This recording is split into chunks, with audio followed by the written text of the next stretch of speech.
এজন ৰজা আছিল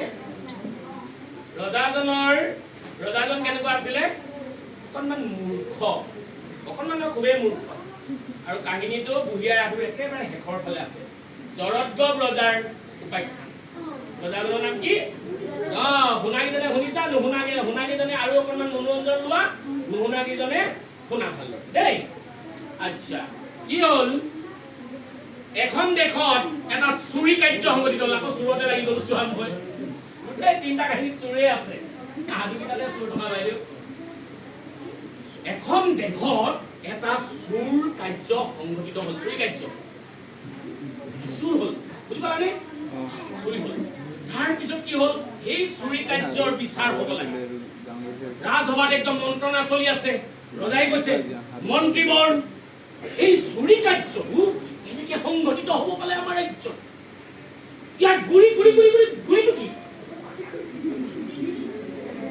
কেনেকে কৰিলে মন্ত্ৰীয়ে কৈছে মহাৰাজ চুৰ কাৰ্যটো বোলে এটা হিন্দী দি পেলাই চুৰে সোমালে হিন্দী দি সোমালে হয় নেকি আচ্ছা হিন্দী যে দিছিলে কিহেৰে হাতে খান্দিছিলে নে চিপৰাঙে বা খন্তিয়ে খান্দিছিলে নে বেলেগ কিবা ব্যৱহাৰ কৰিছিলে হয় মহাৰাজ বোলে চিপৰাঙেৰে খন্দা চিন আছে আই চিপৰাঙেৰে আচ্ছা মন্ত্ৰী এটা কথা কোৱাচোন তুমি যদি চিপৰাংখন অকণমানি হ'ল হেঁতেন তেতিয়া জানো চুৰটো সোমাব পৰাকৈ গাঁতটো খান্দিব পাৰিলেহেঁতেন মন্ত্ৰীয়ে কৈ দিলে মহাৰাজ নোৱাৰে নিশ্চয় নোৱাৰে তেনেহ'লে চিপৰাংখন ডাঙৰ হোৱা কাৰণেহে গাঁতটো ডাঙৰ হ'ল হয় মহাৰাজ হয় বোলে তেনেহ'লে মন্ত্ৰী এতিয়াই বোলে চিপৰাং বনোৱা মানুহটোক আমাৰ ৰাজ্যত বোলে এনেকুৱা চিপৰাং বনাই তেওঁক ধৰি অনাৰ ব্যৱস্থা কৰা হওক সঁচাকে সেই চিপৰাং বনোৱা মানুহটোক ধৰি আনিলে আনি পেলাই ইয়াত পাইছিল মহাৰাজ মোক কিয় মতাই আনিলে তোৰ কাৰণে এটা চুৰি কাৰ্য আমাৰ দেশত সংঘটিত হ'ল তই এতিয়া ক'বলৈ আহিছ মোক কিয় মতাই আনিলে তই কিয় ডাঙৰকৈ চিপৰাং বনাইছিলি ক মহাৰাজ মই এনেকুৱা চিপৰাং বনায়ে থাকো সেইদিনাখন কিয় বনাইছিলি ইমান ডাঙৰকে ক যিখন চিপৰাং আমি চুৰে হিন্দী দি এঘৰ মানুহত চুৰ কৰি গোটেই লুটপাট কৰি লৈ গ'ল মহাৰাজ মোক মাৰকে বা কাটক সেইদিনাখন বোলে আপোনাৰ ঘৰত কাম কৰা এই বান্দিজনী সেইফালে এনেকে গৈ আছিলে কাৰণে একো বেছিকে পৰিলে চিপৰাংখন বহল হৈ থাকিলে মোৰ গালে অকণো ভুল নাই দেই মহাৰাজ তাৰ মানে মন্ত্ৰী এই কমাৰৰ গাত ভুল নাই আমাৰ ঘৰত কাম কৰা বান্দিজনীৰ গাতেই গোটেই দুখ মন্ত্ৰী হয় এতিয়া সেই বান্দিজনী গালে মাথাই অনা হওক তাৰমানে কৈ দিলে গৌৰী পঠিয়াই দিলে মাতি আনিছে মহাৰাজ মোক কিয় মতাই আনিছে বান্দি তোৰ কাৰণে আমাৰ ৰাজ্যত এটা ডাঙৰ চুৰি কাৰ্য সংঘটিত হ'ল তই জাননে মহাৰাজ মই আপোনাৰ ঘৰৰ চাকৰ আপোনাৰ ঘৰতে মই কাম কৰি খাওঁ মোৰ কাৰণে বাৰু কেনেকে চুৰি কাৰ্য সংঘটিত হ'ল মহাৰাজ মোক বিনা দুখেৰে দণ্ডিত নকৰিব বিনা দুখেৰে দণ্ডিত নেকি কথা ক'বলৈ আহিছ তই জাননে এই ৰাজ্যত যিটো চুৰি কাৰ্য সংঘটিত হ'ল সেই চুৰি কাৰ্যটো এখন চিপৰাঙেৰে হ'ল মহাৰাজ চিপৰাঙৰ লগত মোৰ কি সম্পৰ্ক আছে সেই চিপৰাংখন বনাই থাকোঁতে তই সেইফালেদি কিয় গৈছিলি ষ্টাইলত কিয় গৈছিলি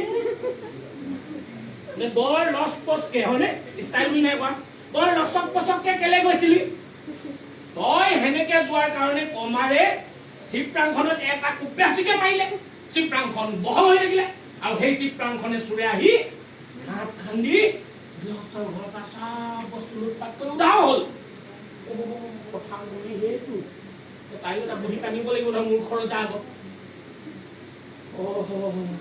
অ' সেইটো মহাৰাজ, অ' সেইদিনা, অ' মহাৰাজ, সেইদিনাখন এই ৰাজকুমাৰ উপজীৱ হৈছিলে, সেইকাৰণে মই এই বেজিনীক আনিবৰ কাৰণে দৌৰ মাৰি গৈছিলো।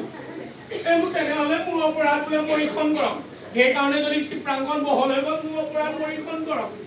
কি ক'লে আকৌ কওক কি হ'ল? অ' সেইদিনাখন বোলে ৰাজকুমাৰ উপজীৱ হৈছিলে, সেইকাৰণে মই সেইফালে বোলে বৰ খৰখেদাকে যাবলগীয়া হ'ল। মন্ত্ৰীবৰ এই বান্দিৰ গাত বোলে দুখ নাই, ইয়াৰ যত পুতৰ ঘাই মোৰ পুত্ৰ কুমাৰ। মন্ত্ৰী এতিয়াই বোলে কুমাৰক ইয়ালৈ লৈ অনাৰ ব্যৱস্থা কৰক। তাকে কুমাৰক লৈ আহিছে, অকণমান দিলে ৰজা হাতত, তাৰ লগতে কথা পাতিছে। অ' কুমাৰ, তুমি বাৰু সেইটো সময়ত কেলে উপদিব লাগে হা?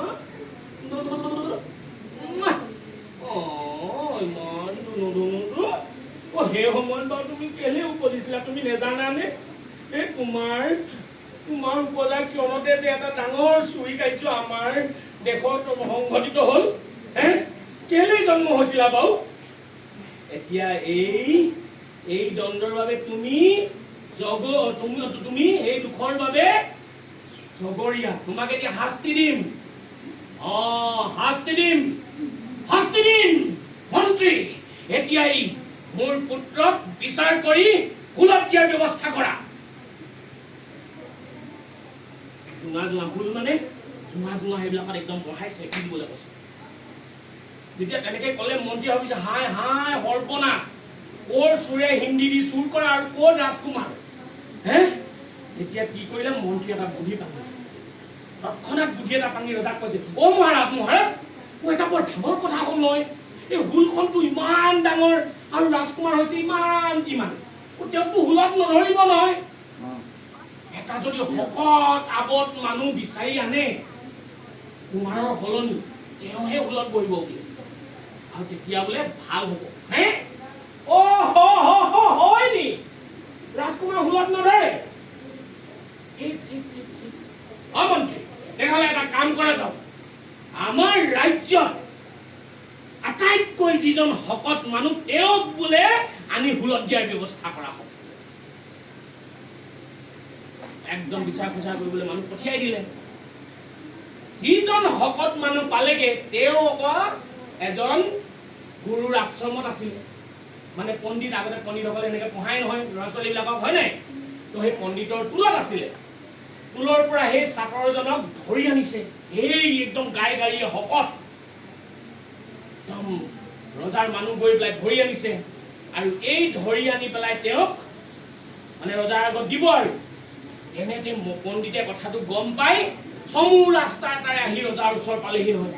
পাই পেলাই ৰজাৰ ওচৰলৈ আহিছে, আহি পেলাই ৰজাৰ কৈছেহি আৰু যে মঙল চঙল চোৱাইছে। ৰজা মহাৰাজ কয়, মহাৰাজ বৰ ডাঙৰ কথা এটা হ'ল নহয়, বৰ ডাঙৰ কথা এটা হ'ল। কি ডাঙৰ কথা?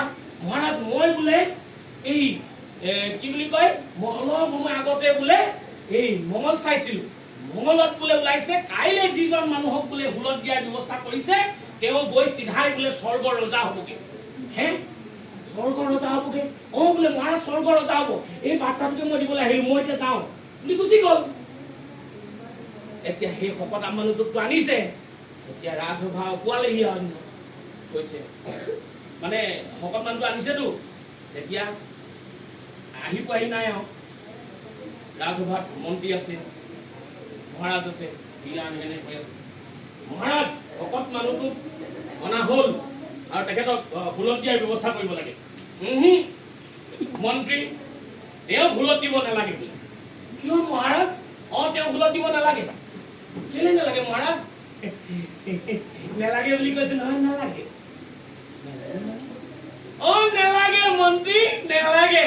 কাইলৈ বোলে হুলত মই উঠিম আৰু মই গৈ চিধাই বোলে স্বৰ্গৰ ৰজা হ'ম।